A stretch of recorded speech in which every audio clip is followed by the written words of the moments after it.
Entre las montañas más altas de México, el Nevado de Toluca es único. Guarda en su interior dos lagunas extraordinarias, no solo magníficas por su altitud, sino porque en ellas se han preservado los cultos ancestrales de veneración a la naturaleza y el registro del cambio climático que ha soportado el altiplano central en los últimos 3000 años. En el antiquísimo Códice Xolotl, el Nevado de Toluca se representa como una montaña con 9 puntos, es el Chignautecatl, cuyo nombre está asociado a un significado trascendental de la cosmovisión mesoamericana, pues el 9 es un código numérico de profundo sentido religioso.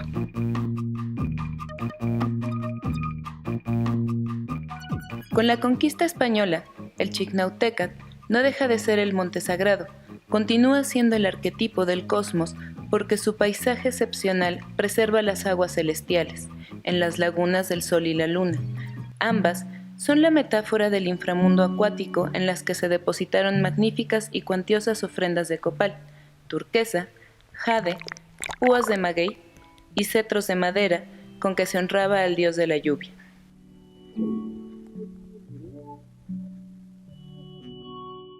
Alrededor de las lagunas, la magnífica altura de la montaña, con sus crestas nevadas, conduce al plano celeste, conformando una geografía ritual de espacios sacralizados donde se congregaban los devotos más esforzados de toda la meseta del Anáhuac. En adoratorios que por su antigüedad hoy son de interés arqueológico. Cuando los descendientes de quienes vieron en el Chignautecatl un volcán divino forjaron una nación independiente, ya se gestaba una nueva visión de la montaña en el mundo. En los albores del siglo XIX, los viajeros ilustrados describían la naturaleza desde la ciencia y el arte, orientados por un pensamiento romántico.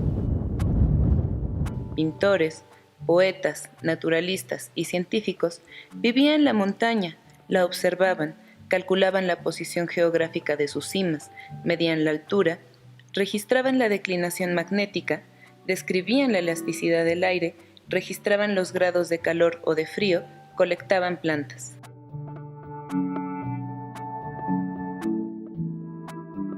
De los volcanes mexicanos, contamos con relatos extraordinarios en los registros históricos, además de un significativo acervo artístico en pinturas que muestran los paisajes de aquellos tiempos, en que las montañas estaban tan ajenas a la intervención humana que sus crónicas e imágenes aún nos conducen a escenarios afectivos y sensoriales, de una naturaleza que desde lo agreste define su libertad, misma que experimenta la persona que asciende a las altas montañas.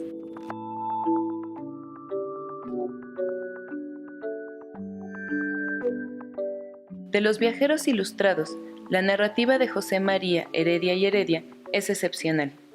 Heredia asciende al Chignautecatl en el año 1836, siendo su obra, Viaje al Nevado de Toluca, una lectura necesaria, porque ilustra el contexto ambiental del volcán en esos tiempos.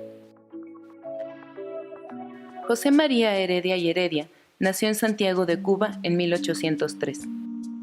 En su infancia, gozó de una educación privilegiada, cursó gramática latina en Caracas, Venezuela, y posteriormente, en 1818, inició sus estudios en leyes en la Universidad de La Habana, carrera que siguió al año siguiente en México. 2 años después, obtuvo el grado de bachiller en leyes en su país natal, estableciéndose como abogado en Matanzas.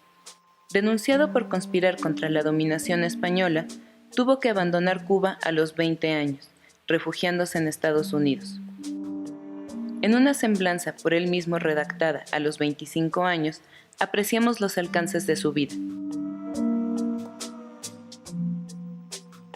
El torbellino revolucionario me ha hecho recorrer en poco tiempo una larga carrera, y con más o menos fortuna he sido abogado, soldado, viajero, profesor de lenguas, diplomático, magistrado, historiador y poeta.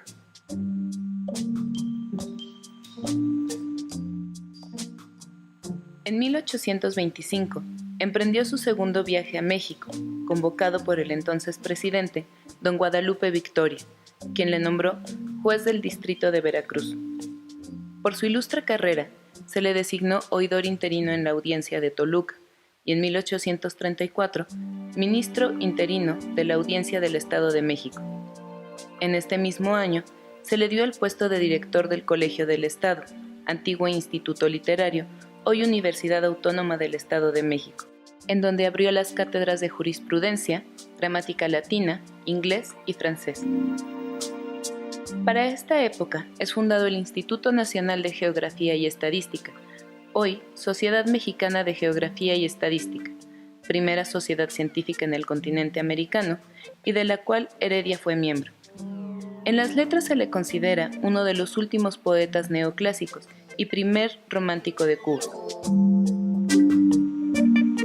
Es considerado por muchos como el mejor poeta lírico de su país, precursor del romanticismo en América y también el primero en expresar los ideales patrióticos y del exilio cubano. Incluso José Martí reconoció a Heredia como su padre literario y político, aclamándolo también como el primer poeta de América.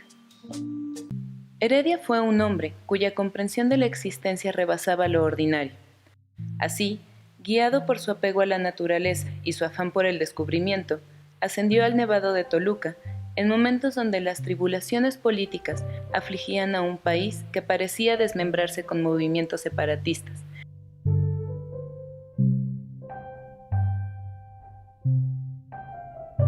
Pero en los que también se reconocía a la República Mexicana como nación libre y soberana al firmarse el Tratado Definitivo de Amistad y Paz entre México y España.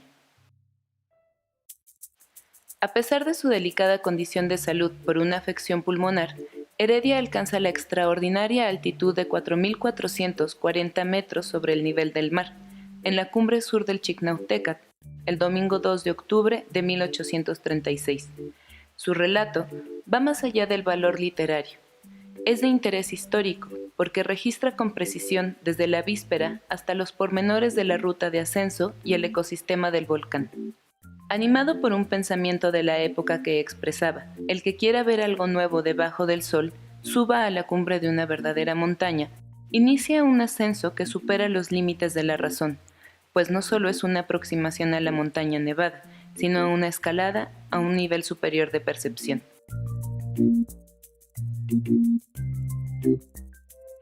A las 4 de la tarde salimos para la hacienda del Veladero, situada a la falda oriental del volcán y distante 5 leguas de Toluca. Allí pasamos la noche. La subida es al principio suave, pero muy luego se vuelve áspera y pendiente, prolongando sus vueltas y revueltas en un bosque de pinos gigantescos, al parecer interminable. Como a las 2 horas de marcha, dejamos atrás hacia la derecha las cumbres peñascosas y perpendiculares del cerro nombrado Tepehuisco, y desde una altura igual o superior a la de la cordillera que divide los valles de México y Toluca, distinguíamos ya por entre los árboles las cimas nevadas y majestuosas de Popocatépetl e Iztaccíhuatl. A nuestros pies, como un bello panorama, con sus numerosas poblaciones y ricas cementeras, y el hermoso lago de Atenco, dorado por un sol sin nubes. Poco después comenzó a notarse espesura en el bosque y una disminución progresiva en la altura de los pinos, hasta que apenas igualaba la de nuestras cabezas. Entonces pudimos disfrutar en toda su grandeza la vasta perspectiva que ofrecía la mitad del valle de Toluca y el aspecto sublime de los picos altísimos y desnudos que coronan el cráter del volcán, y dibujados en el azul profundo del cielo, se nos presentaba en una proximidad casi aterradora por la extraordinaria transparencia del aire.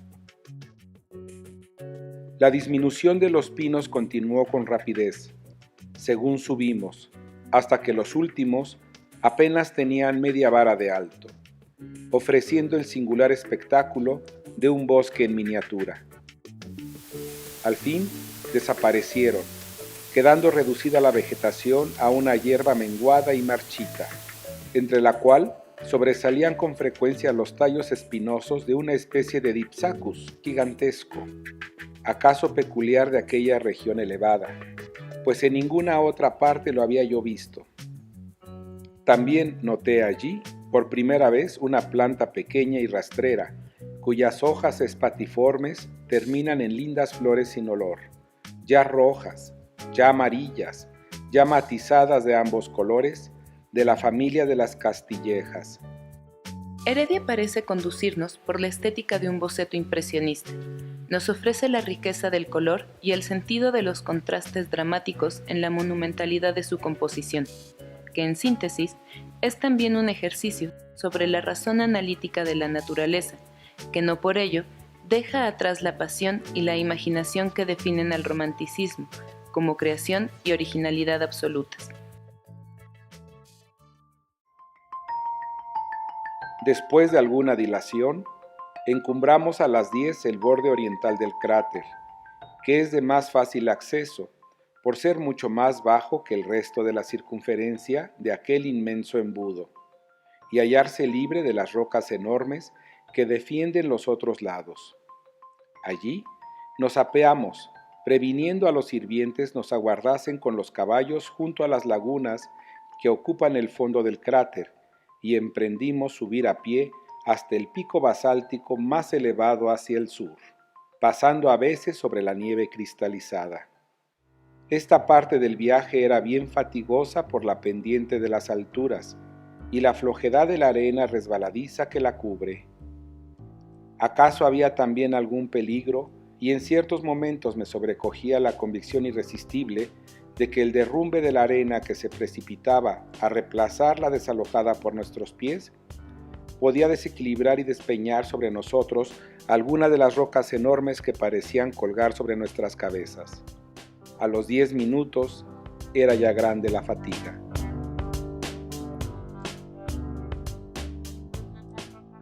La experiencia de Heredia nos deja ver una montaña ocasionalmente nevada. Su ascenso es una empresa que aún en nuestros días es un reto, incluso valiéndonos del moderno equipo de travesía alpina. Cuando la montaña se cubre toda de blanco, la técnica de escalada por terrenos mixtos de roca y nieve se hace necesaria. Es entonces cuando alcanzar una cima proviniendo de un clima templado se vuelve un hecho extraordinario en la vida. El sentido de subir espacios yermos y agrestes permite trascender la escala orgánica. Subir significaba romper con la condición humana asignada, llegar más allá de lo cotidiano y de lo mundano. La fatiga y el riesgo del ascenso son la mecánica indispensable de esa metamorfosis. El desplazamiento hacia las alturas lleva a lo imaginario, al milagro. El poder de sobreponerse a la distancia y la altura añade una dimensión que permite un diálogo más claro con la naturaleza. Se abre así un logro personal, que se traduce en una hazaña, proeza que históricamente corresponde a Xolotl por ser el primero en subir al Chignauteca, a mediados del siglo XII después de Cristo. Xolotl sube hasta la cima con el objeto de tirar flechas a los 4 rumbos y con ello apropiarse simbólicamente de las comarcas circunvecinas. Se trata de un suceso mítico en el que el líder de los chichimecas tomó posesión de los territorios después de la caída de la capital tolteca.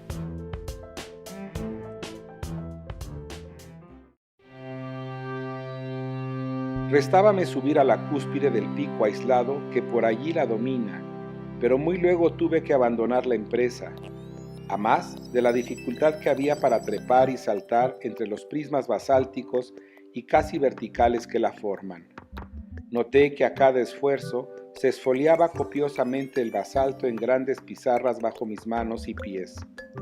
Tal situación era bien poco segura o agradable para quien como yo solo veía por uno y otro lado profundidades y abismos. Sentéme, pues, en el ángulo más oriental que forma la base del pico y me abandoné a la contemplación de un espectáculo maravilloso. El cielo, sobre nuestras cabezas, perfectamente sereno, era de un bello azul oscuro, peculiar de aquella región. La luz del sol era tan débil como si se hallara eclipsado en 2/3 de su disco y su calor apenas era sensible. La luna, en su cuarto menguante, brillaba como plata y a la simple vista se definían con perfecta distinción las manchas oscuras de su medio hemisferio. No dudo que habría distinguido a Venus si este hermoso planeta se hubiese encontrado algo más distante del Sol. Mi sangre circulaba con mayor velocidad y sentía impulsos como de lanzarme a los aires.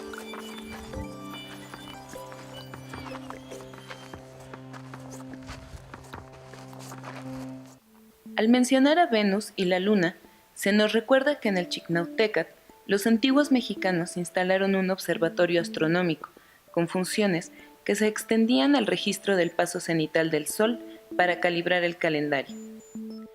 La montaña incumbe así en los cielos superiores, pues es un umbral por donde transitan los dioses.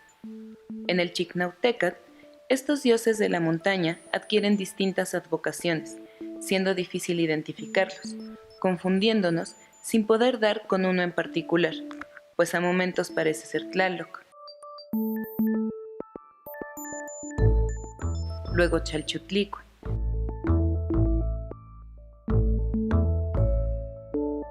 y por qué no, Tezcatlipoca como Tepeyolotl, o Quetzalcóatl en su conmemoración calendárica como Chicnahui Ejecat. Elevado sobre los límites de la vegetación y la vida, sentado en una peña que probablemente soportaba por primera vez el peso de un cuerpo humano, veíame en el fin de la gran meseta central del Anáhuac, que desde este punto baja rápidamente hacia el sur, donde reivindica sus derechos el sol de los trópicos, y desde los hielos eternos de su clima polar, dominaba con la vista las zonas templada y tórrida. Mi asiento era el borde de un volcán. Por todas partes percibía en rastros evidentes y tremendos la acción de un fuego apagado por el tránsito inmemorial de siglos y siglos, y en el centro de aquella escena desolada, dormía bajo la luz áurea del sol dos lagos bellísimos, cuyas aguas glaciales excedían en pureza y hermosura a cuantos ha soñado la imaginación de cualquier poeta. Para Heredia, el Chignautécat es un poema. Su relato es una impecable obra literaria de subjetivación romántica, donde la naturaleza y el paisaje sirven para proyectar los estados del alma y los sentimientos propios de la construcción de las nuevas identidades nacionales latinoamericanas. Al norte se extendían los ricos valles de Toluca e Ixtlahuaca, salpicados de pequeños lagos artificiales y numerosas poblaciones y haciendas. El gran monte cónico de Jocotitlán dominaba al último, y mucho más lejos terminaba el cuadro una larga serie de alturas. Al oriente yacía el gran Valle de México, bajo un mar de vapores entre el cual descollaban majestuosamente los montes nevados, Popocatépetl e Iztaccíhuatl. Tras esas cumbres refulgentes y gloriosas, ídolos de mi fantasía, torreaban montañas tras de montañas hasta que las más distantes ocultaban sus cimas en una vasta zona de vapores, hijos remotos del océano. En esta dirección y la del sur, se inclinaba en descenso rápido la tierra caliente, cubierta de rica verdura, erizada de montes y precipicios, hasta que a unas 40 o 50 leguas limitaban el horizonte las ramificaciones gigantescas de la Sierra Madre, realzadas en elevación por la profundidad de los valles ardientes que dominan. Aquel admirable cuadro, visto desde mi altura, representaba la imagen de un mar sólido, en que cada ola era una montaña. Al contemplarlo, me sentí arrebatado irresistiblemente a la época tenebrosa anterior a la creación del hombre, en que la agencia del fuego central elevó esas desigualdades enormes en la superficie del globo aún no consolidada. Heredia adivina la historia eruptiva del Chignautécat, su preferencia por lo grandioso e incluso lo caótico, en oposición a la medida y al orden, nos obliga a remitirnos a los datos recientes que apuntan a que la actividad inicial del volcán se suscitó hace 2 millones de años. Sin embargo, la moderna estructura de este coloso se modeló hace 100.000 años, mientras que la última de las erupciones registradas hace 10.500 años forjó el contorno del cráter como hoy lo distinguimos. Poco después, grandes grupos de nubes formados al sudeste nos velaron aquel espectáculo.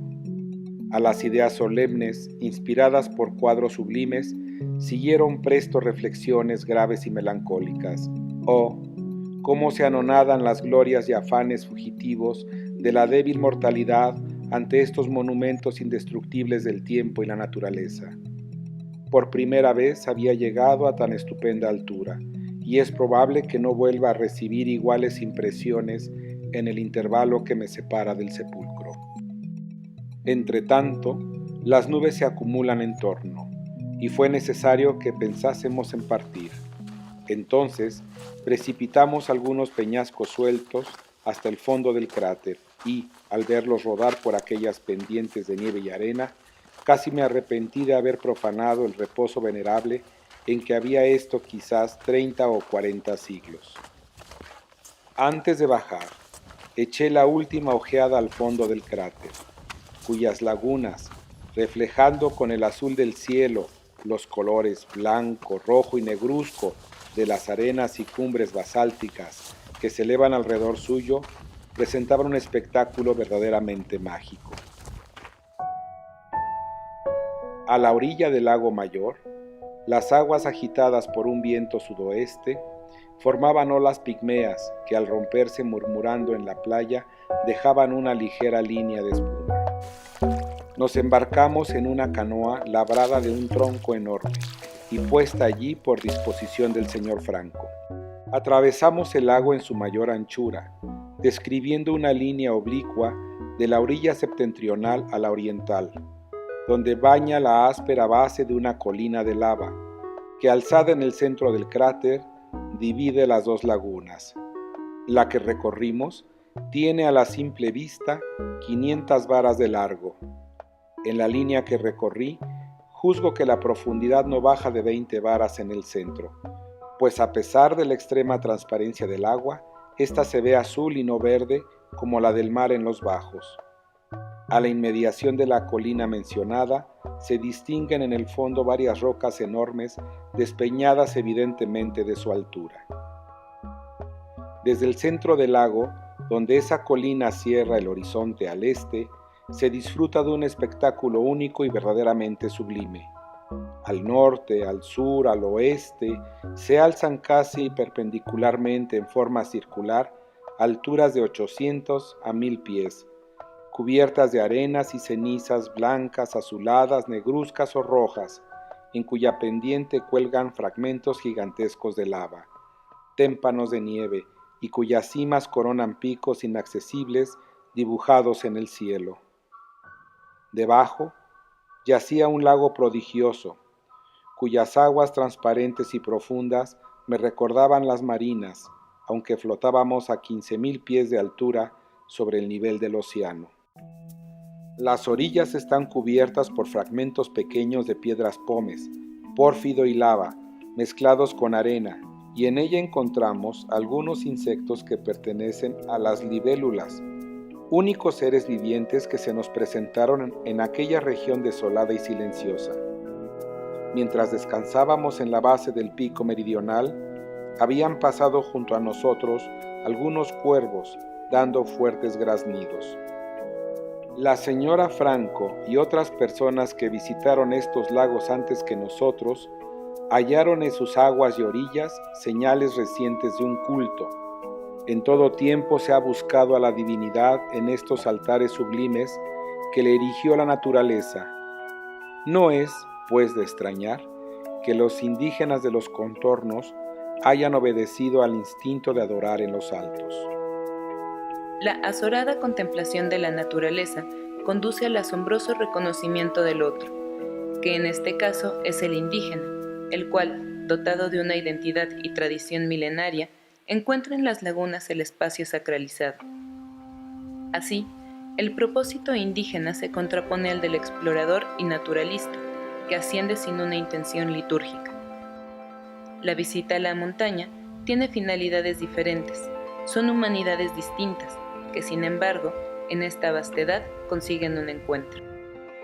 2 días forman época en mis recuerdos por haberme asociado a grandes misterios y prodigios de la naturaleza. En el último subí al Nevado de Toluca. El anterior me vio inmóvil, atónito, al pie de la gran catarata del Niágara. Poco tiempo después del ascenso, Heredia se trasladó a Cuernavaca por prescripción médica y en 1839 falleció en la Ciudad de México, dejando tras de sí un vasto legado. Su obra demuestra que una vida breve no es necesariamente estéril y que la avidez por el conocimiento y la fascinación por la naturaleza son los factores que nos llevan a la libertad auténtica. Es así que, en estos momentos de desasosiego, parece oportuno retomar el viaje al Nevado de Toluca de José María Heredia y Heredia, porque ayuda a forjar una conciencia sobre el cuidado ambiental y la preservación de la tradición cultural. Chicnautecatl, eres certeza de lo inabarcable, porque la ciencia no termina de investigarte y las letras te tornan infinito.